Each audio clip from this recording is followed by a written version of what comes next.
the former Prime Minister Tony Blair, who, by the way, I think everybody should know, if you don't already, his institute is providing expertise to the Sierra Leone government completely free of charge, on a completely voluntary basis, and I think we should salute the work of the government.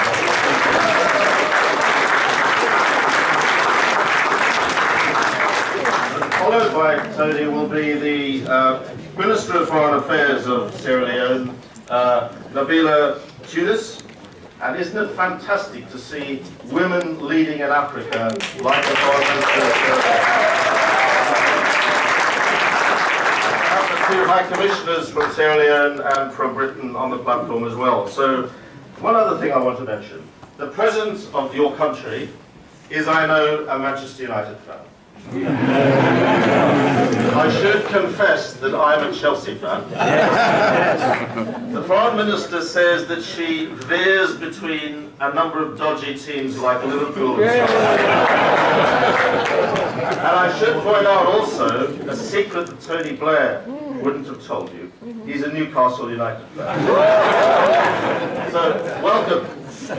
A big welcome to Tony Blair.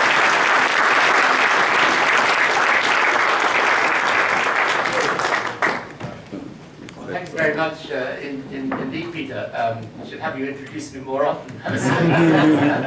It's a lovely introduction. It's a great pleasure to be with you all here today.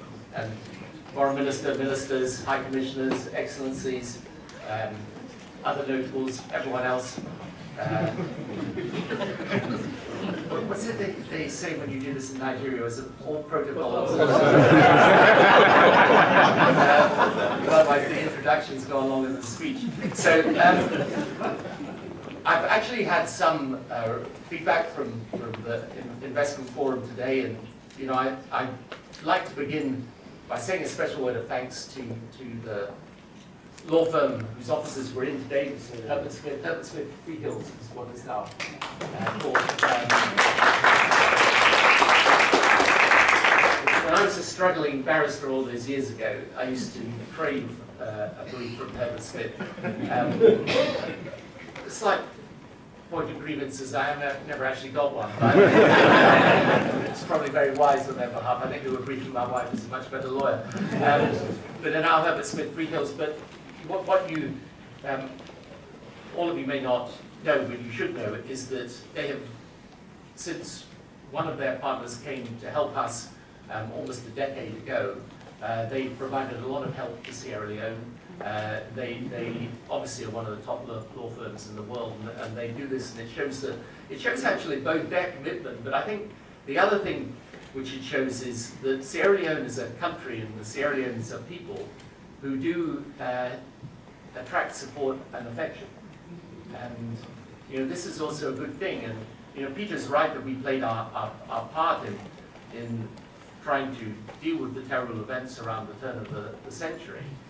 But actually, in the end, it was the Sierra Leone people themselves who rose to the occasion, and they've been rising to it ever since, through a lot of difficult times of trouble and travail, not least going through the whole Ebola crisis in recent years, which obviously set the country back but has now been overcome.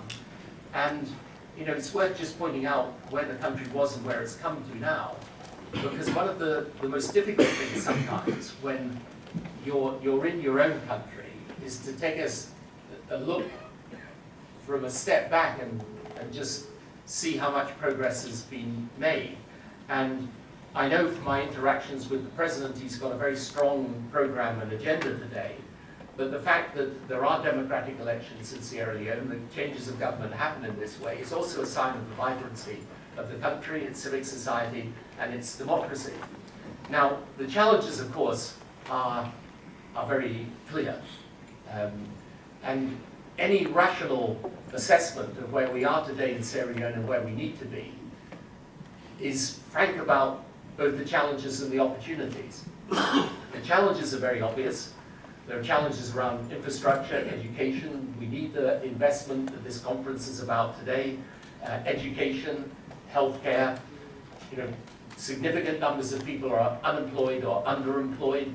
There's a huge importance of agriculture to the economy, but still too little is produced actually in Sierra Leone. Only 50% of the arable land is actually cultivated. And of course, the country has been very resource-oriented, and this is important for the country, but it also needs and wants to diversify its economy away simply from natural resources.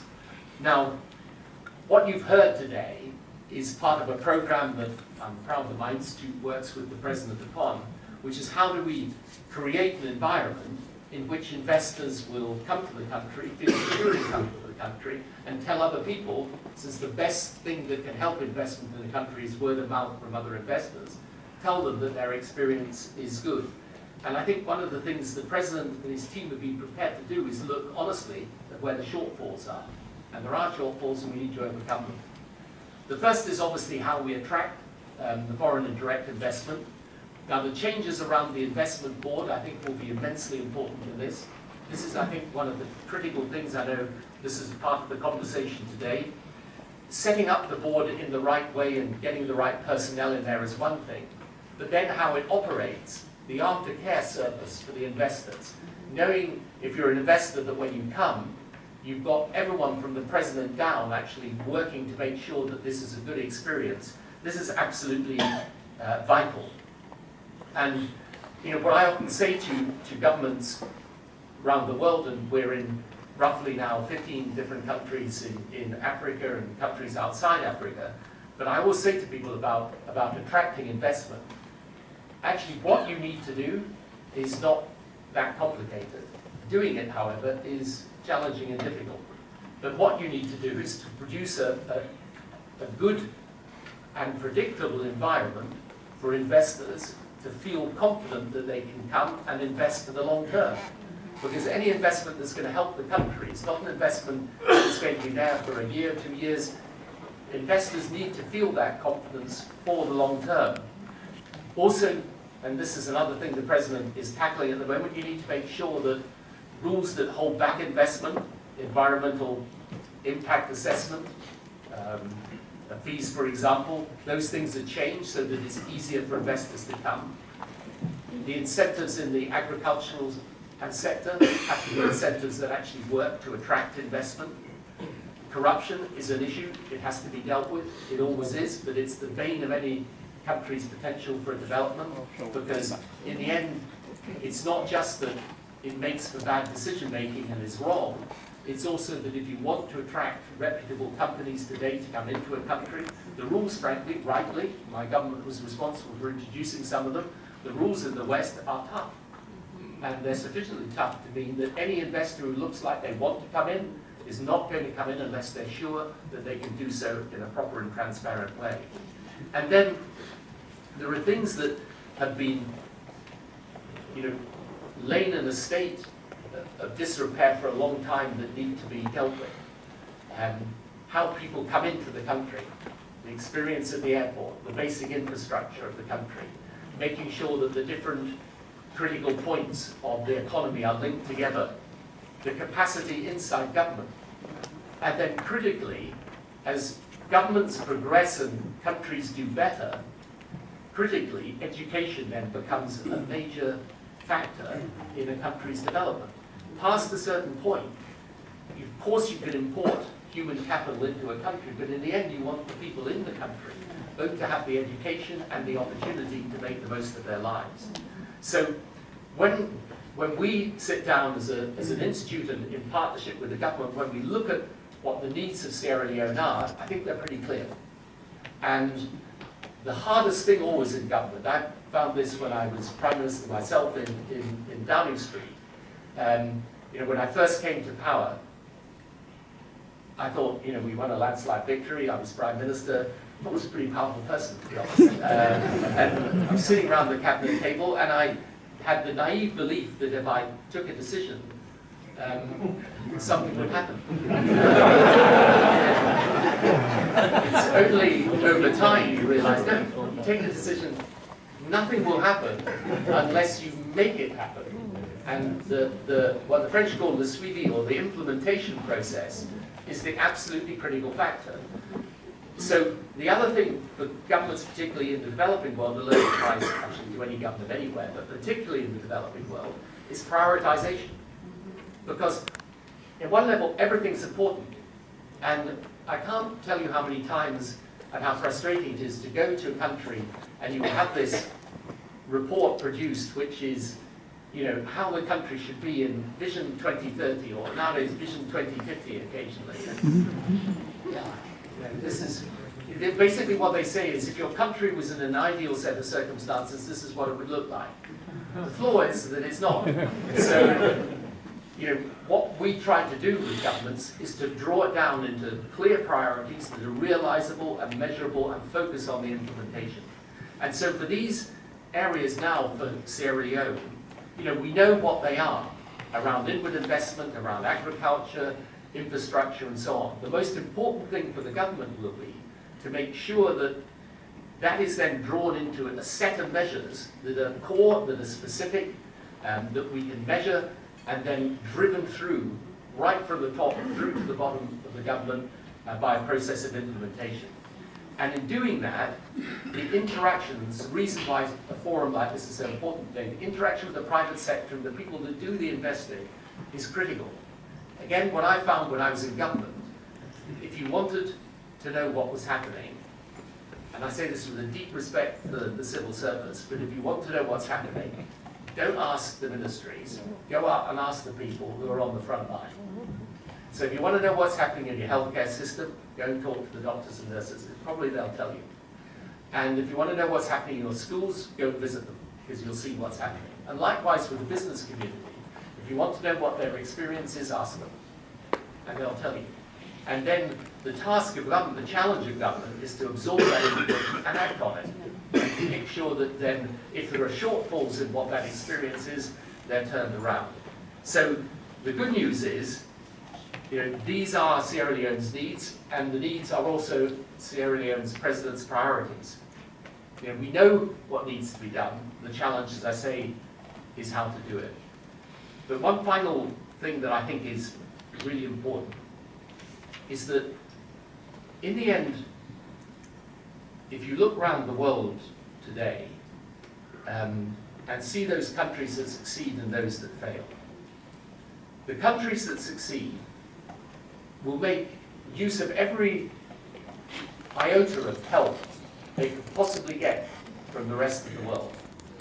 And I'm someone who doesn't discard or diminish the impact that assistance and aid and grants and loans from the outside can have. But the one thing I'm absolutely sure of is this, that in the end, the destiny of a country lies in the hands of its own people and its own government. You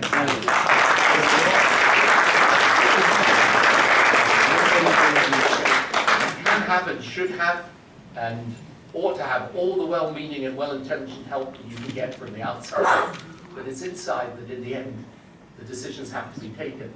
And that help is much more effective if it's coming on the back of a genuine partnership for progress and for the future that is well worked out and well implemented. So this is what you learn and you realize. And things can change, by the way. You know, progress happens. There are countries around the world that once were poor and now are. There are signs of progress. Actually, when I visit Freetown today, even though all the problems are very obvious, I can see where it was now, 10 years ago rather, where it is today. There's a huge difference. You can go along Lovely Beach, you can see it. Yeah. But I would say at this moment in time, this term of government will be very critical for Sierra Leone. Yes. Yes. It will be very critical because a lot has been done, but there's still a lot to do, and there's a lot to lose.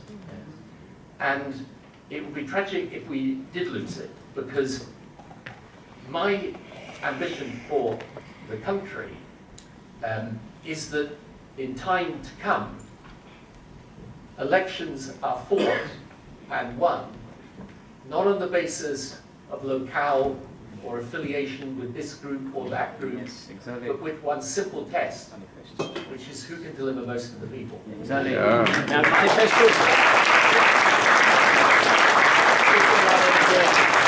This section of people, that section for the people as a whole.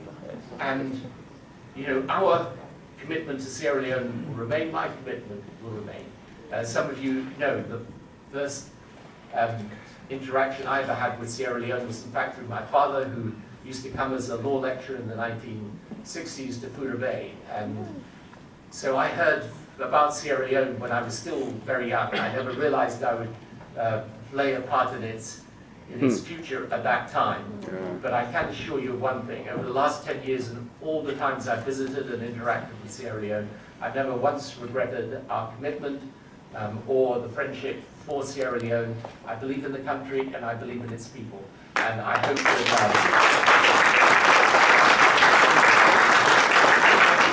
at this conference you will get a sense of what can happen in Sierra Leone, what should happen, and with goodwill on every side, what will happen. Thank you all very much.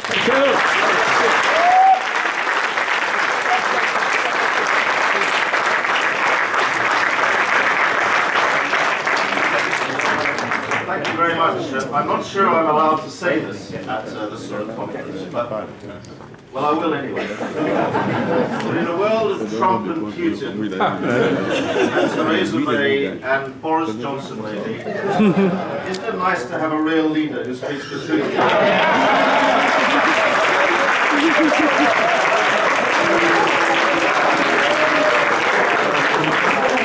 By the way, I just found out a terrible secret from the High Commissioner, British High Commissioner, and I'm going to tell you. He's a Leeds United fan. You can't believe it. At least he's not an Arsenal fan anymore. Our next speaker is the wonderful Foreign Minister for Sierra Leone. A big welcome to the Honourable.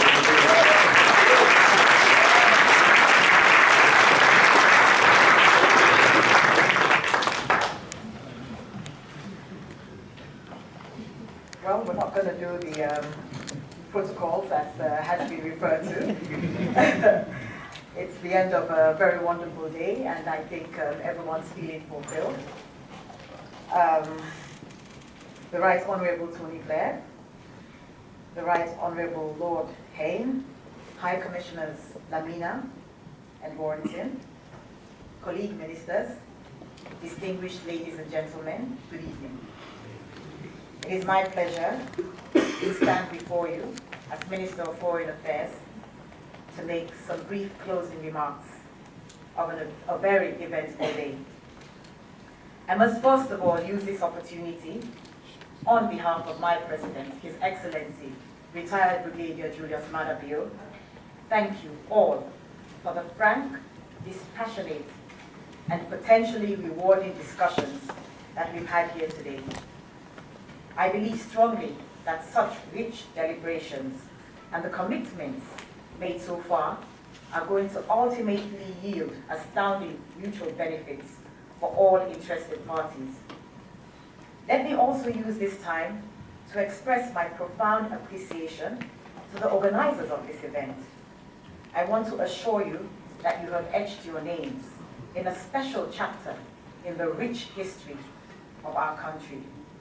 That is the new chapter of optimism, peace and stability, hard work and great hope for the future. Mr. High Commissioner Lamina, you have done an excellent job. And I ask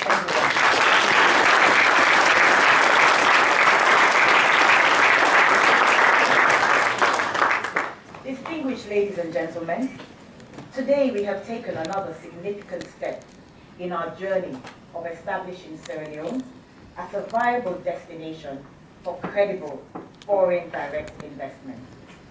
My colleagues from Sierra Leone have done an excellent job in presenting Sierra Leone's development ambition through infrastructure development, energy generation and distribution, value addition, beneficiation, innovation and entrepreneurship in agriculture, in tourism, and mining, and a host of other sectors.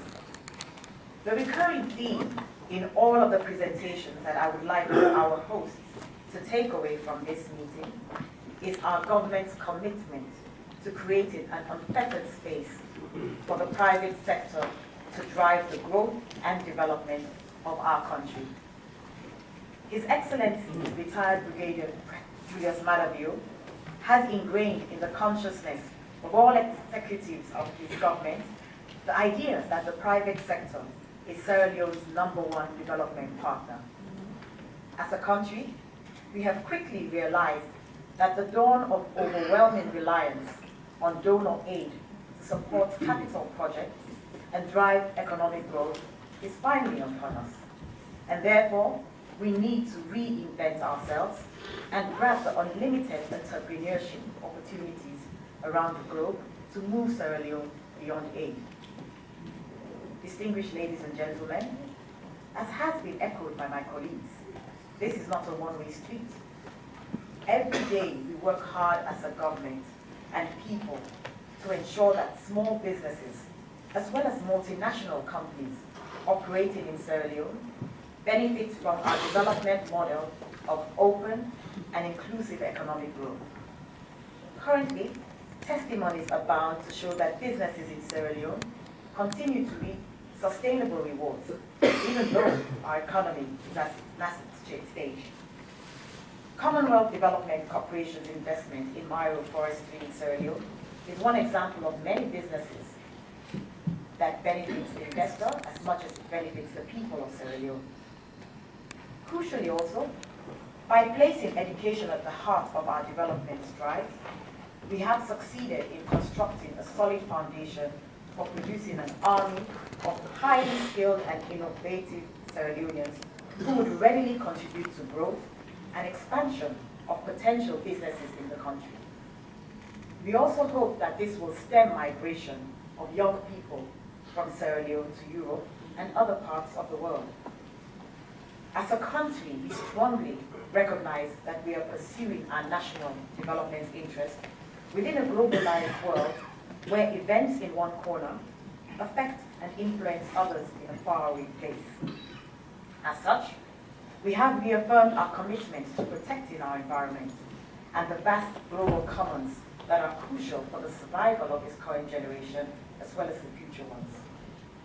Furthermore, Sierra Leone prides itself on respect for human rights, and the consolidation of our democracy has been at the fore of our political transformation over the past few decades. The recent classification of Sierra Leone as the most peaceful country in the West African sub-region is a product of our commitment to democratic freedom, respect for the rule of law and constitutionality, decentralized and inclusive governance, and protection of vulnerable and minority groups in society. When these values are upheld, defended, with the integrity of the precedents, peace and tranquility is a natural outcome.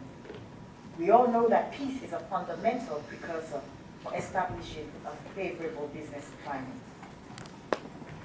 Distinguished ladies and gentlemen, what has been presented here today about our great nation is the tip of an